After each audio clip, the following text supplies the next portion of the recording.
मैं परम पूज्य कृष्णवदन महाराज जी के स्वागत के लिए इंदौर के माननीय महापौर पुष्यमित्र भार्गव जी से आग्रह करती हूं। श्री श्री 1008 महामंडलेश्वर कृष्णवदन महाराज जी, आप रविभान संप्रदाय के महान संत कवि श्री अक्कल साहब के 7वें वंशज हैं। आप निरंतर अन्नदान, व्यसन मुक्ति आदि सेवा कार्यों में संलग्न रहते हैं। समाज जागरण के कार्य में आपका योगदान महत्वपूर्ण है और आप आज हमारे बीच में आशीर्वाद देने हेतु उपस्थित हैं। परम पूज्य किरणदास बापू जी महाराज के स्वागत के लिए मैं पुनः माननीय महापौर जी से आग्रह करती हूं। श्री श्री 1008 महामंडलेश्वर किरणदास बापू जी महाराज, आप महर्षि वाल्मीकि अखाड़ा भावनगर के अध्यक्ष हैं। समाज जागरण एवं सेवा के कार्य में आप निरंतर संलग्न रहते हैं और मां अहिल्या को अपना आदर्श मानते हैं। मैं इस समिति की संरक्षिका डॉक्टर सोनल मानसिंह जी के स्वागत के लिए माननीय कार्याध्यक्ष श्रीमंत उदय राजे सिंह होलकर जी से आग्रह करती हूं।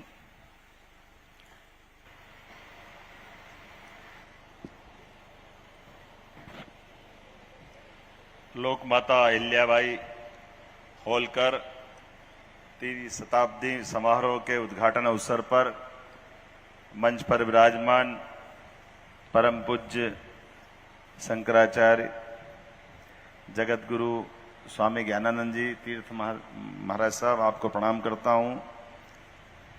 यहाँ 2 महामंडलेश्वर विराजमान है। परम पूज्य श्री श्री 1008 महामंडलेश्वर कृष्णवंदन जी महाराज साहब, आपके भी चरणों में प्रणाम करता हूं। श्री श्री 1008 महामंडलेश्वर किरणदास जी महाराज साहब, भावनगर गुजरात से पधारे, आपको भी प्रणाम करता हूं। हमारे संघ के अखिल भारतीय, अब मैं तो मान के चलता हूं कि ऐसे विषयों के मेरे भी पालक हैं भाई साहब की बहुत रुचि है। हमारे अपने राष्ट्रीय स्वयंसेवक संघ के अखिल भारतीय सह सरकार्यवाह माननीय डॉक्टर कृष्ण गोपाल जी भाई साहब, आपको भी प्रणाम करता हूं। मंच पर माननीय शांता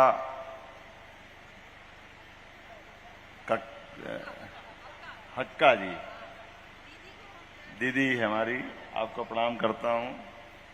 हमारी अपनी सबकी ताई और ये लोक माता को लेकर के एक अखंड मशाल लगातार देश भर में जगाने वाली हमारी सुमित्रा ताई, आपको भी प्रणाम करता हूं। आपके लिए ये क्या हमारी लोकसभा हो, क्या इंदौर हो, जहां ताई खड़ी हो वहां अहिल्या माता के नाम का स्मरण नहीं हो, ऐसा कभी हो नहीं सकता है। आपने सारे जीवन ये अलग जगाया और वो भारत माता की तरह मैं समूचा मंच से सबके लिए प्रणाम कर देता हूं।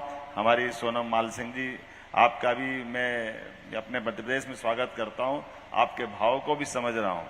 इस मंच पर विराजमान रघुराज जी आंग्रे साहब, महापौर जी और पूरा मंच है, सभी को प्रणाम करते हुए यहाँ मेरे अपने मंत्रिमंडल के माननीय वरिष्ठ सदस्यगण श्रीमान कैलाश विजयवर्गीय जी, श्री तुलसी सिलावड़ जी, हमारे अपने राजमाता गायत्री राजे जी भाभी, हमारी वरिष्ठ विधायक जी, सारे के सारे पुण्यात्माओं को प्रणाम करते हुए, संतों को प्रणाम करते हुए, क्योंकि ये केवल शुभकामना देने की दृष्टि से मैं खड़ा हुआ हूं।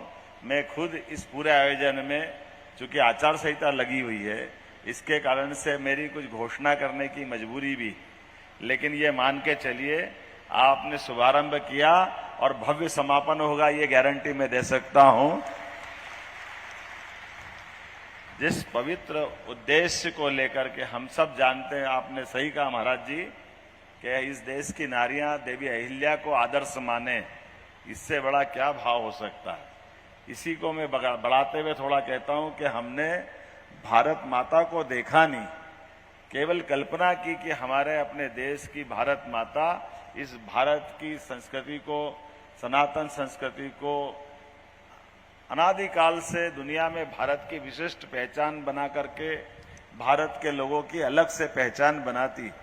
लेकिन जिनने अहिल्या माता को देखा होगा या पढ़ा होगा, वो कल्पना कर सकता कि भारत माता का आंचल कितना आनंददायी, कितना सुखदायी, कितना फलदायी है। एक ऐसे छोटे से राज्य से निकल करके, जिसकी अपनी भौगोलिक सीमा केवल 5 जिलों तक हो, लेकिन आज भी मैं अभी बनारस गया था। बनारस में मैंने अपनी उस बात को केवल मन में किया, मुंह से बोल भी नहीं सकता था कि बनारस का आज अगर आनंद है, उस आनंद में अगर अहिल्याबाई का योगदान हटा दो तो ऐसा लगता कि बनारस पूरा सूना हो जाते। हम पूजा किसकी करते? आज विश्वनाथ धाम मुस्कुरा रहे हैं, भगवान का आशीर्वाद मिल रहा है, तो हमारे लिए आनंद की बात है। वह अहिल्या माता का उस समय का संकल्प हमारे बीच में है, जिसमें उनने कहा है कि ज्योतिर्लिंग, और केवल अकेले विश्वनाथ धाम की बात नहीं, पूरे देश के 12 ही ज्योतिर्लिंग में अगर आज भी सबसे पहले पूजा किसी की लगती है तो अहिल्या माता के माध्यम से लगती है। पहली पूजा का अधिकार उन्होंने धारण किया है। और इतना ही नहीं, काशी विश्वनाथ धाम के अंदर तो आज भी परंपरा ये बना के रखी है। गंगा की कावड़ यात्रा तो समझ में आती, लेकिन रामेश्वरम से प्रतिदिन जल आकर के विश्वनाथ धाम का जलाभिषेक करेगा, ये एक परंपरा आज भी बनाना, यह आश्चर्य की बात है। आपने ताई सही कहा कि कोई शासन की सुव्यवस्था कैसी हो सकती है। आज वाहन साधन से रामेश्वरम आज भी दूर है, लेकिन उस समय से लगाकर निरंतर प्रतिदिन कावड़ यात्रा आएगी और रामेश्वरम का जल हमारे बाबा विश्वनाथ पे चढ़ेगा। मैं तो उज्जैन में आता हूं, हमारी सावन की एक समय की सवारी राजमाता जी के नाम पर है। उज्जैन के कदम कदम पर कई होलकर का बाग, होलकर के मंदिर, राम लक्ष्मण का मंदिर, लगातार ये 3000 से ज्यादा